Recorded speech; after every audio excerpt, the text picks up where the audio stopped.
میوانەکەم دەپرسم بەڕێز دکتۆرە ئەشواق جاف ئەندامی کۆمیتەی ناوەندی پارتی دموکراتی کوردستان کە لە سلێمانیەوە لەگەڵمە. دکتۆرە ئەشواق سپاس کە لەگەڵ کوردستان 24 ئەوەی کە دوێنێ ڕوویدا بە تایبەتی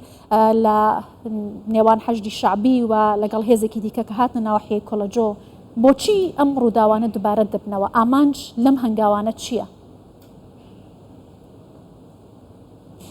بەڵێ زۆر سپاس، سەڵاو لە جنابێت، سەڵاو لە بینەرانی کەی24 و هەروەهاش سەڵاو لە هێزی پێشمەرگەی قارەمان دەکەم.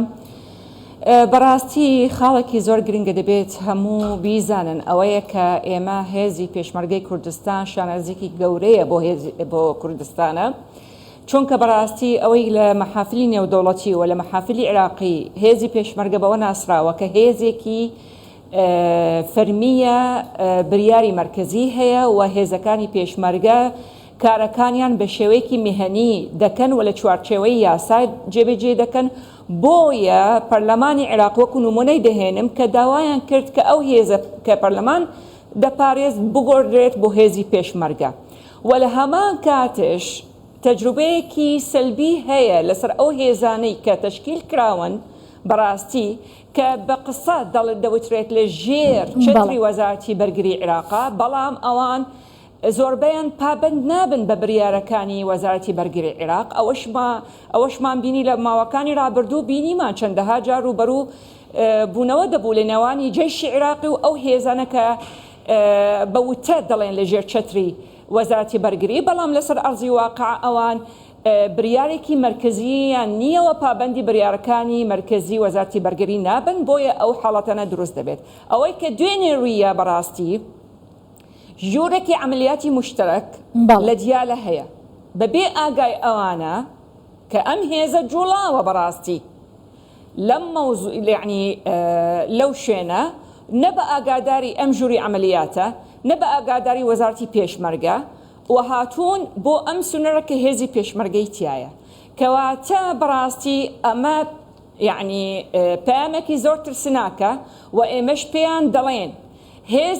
هێزی پێشمەرگە بەرگری لەو خاکە دەکات بە ئیرادێکی کوردستانی و بە هیچ شێوەیەک قبول ناکرێت کە ئەم ناوچانەی کە پێشمەرگەی لێیە یان هێزی پێشمەرگە ببێتە بەشێک لە ڕێککەوتنێکی سیاسی بۆ لێدانی بەرژەوەندی هەرێمی کوردستان یان بۆ وەرگردنی منسەبێکی سیاسی بۆ لایەنێکی حزبی. ئەمە ڕوونە و بەڕاستیش تەنها جهتێک بۆی هەیە ئەو بۆشایی پڕکاتەوە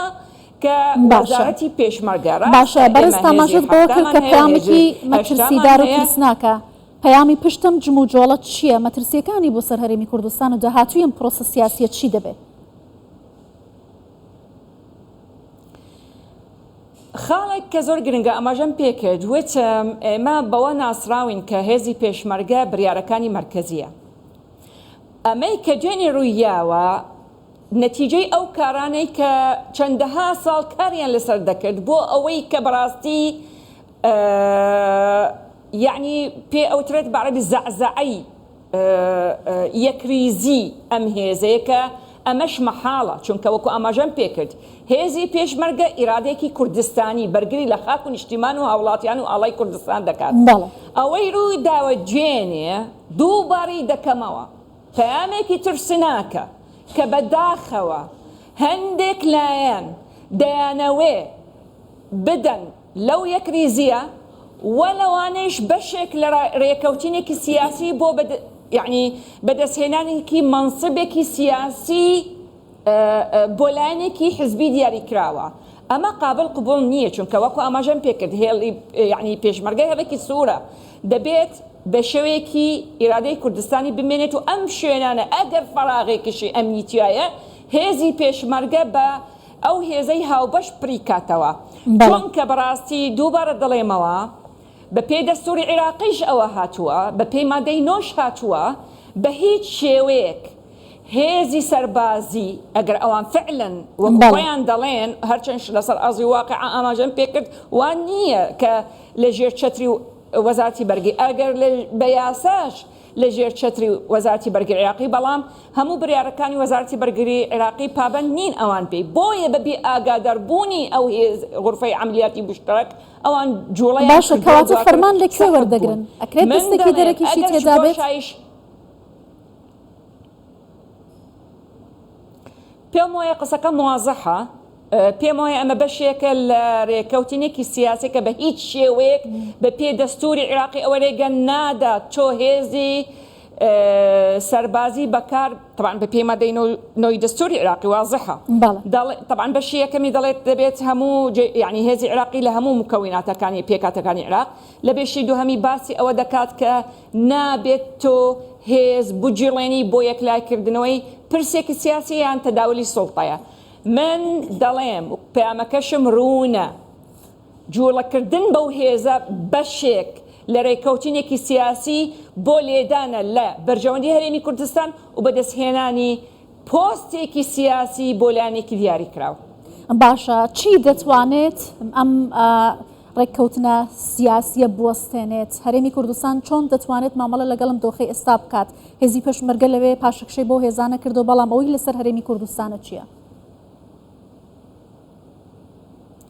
ئەوەی لەسەر وەزارەتی پێشمەرگە طبعاً وەکو جهێتێکی فەرمی وەکو مؤسسێکی فەرمی لە ضمنی کیاکێکی دەستوری کە مادەی 107 دەستوری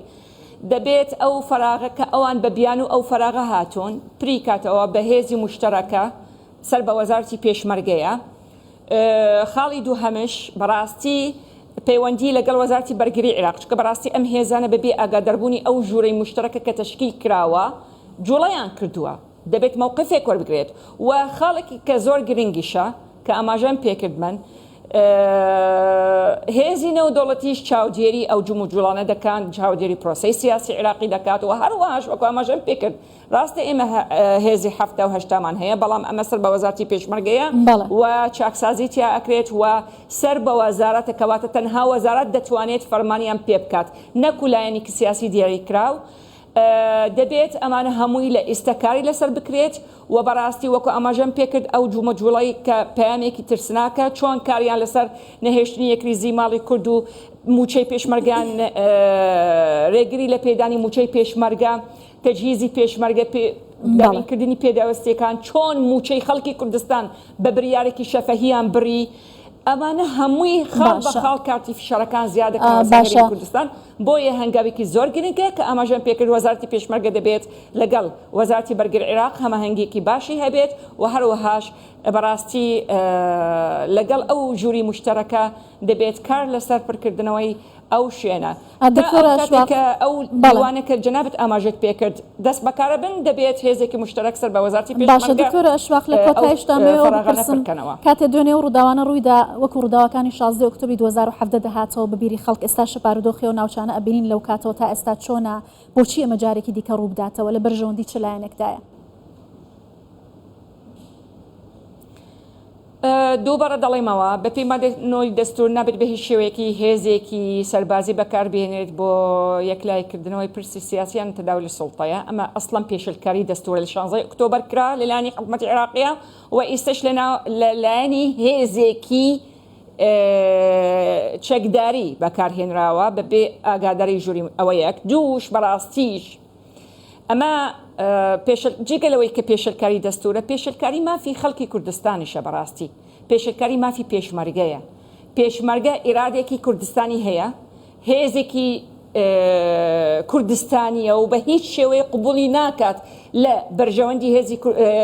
هەرێمی کوردستان بدرێت و بە هیچ شێوەیەک خودی خۆیان هەیە پێشمەرگ چۆن بینیمان لە 16 ئۆکتۆبەر هەندێکیان سەنگەرشیان چۆن نەکرد قبولیان نەکرد بەڕاستی پێشیان سیر بوو ئەم بریارێک کە بۆیان هات سەنگەر چۆکەنەوە قبولیان نەکرد و دەبابەی حەشد و جەیشی عێراقی تا ئەخیر نەفەس شەریان کرد و شەهیدیان کردن بۆیە پێشمەرگە بە هیچ شێوەیە قبولی ناکات بەڕاستی مساومە بکرێت لەسەر هەرێمی کوردستان بە هیچ شێوەیە قبولی ناکات ببێت لە سەفقەی سیاسی بۆ بێدانی پۆستێکی سیاسی بۆ لایەنێکی دیاری کراو بە هیچ شێوەیە قبولی ناکات. بەڵێ بەڕێز دکتۆرە ئەشواق جاف ئەندامی کۆمیتەی ناوەندی پارتی دموکراتی کوردستان سپاس لە سلێمانیەوە لەگەڵمان بووی.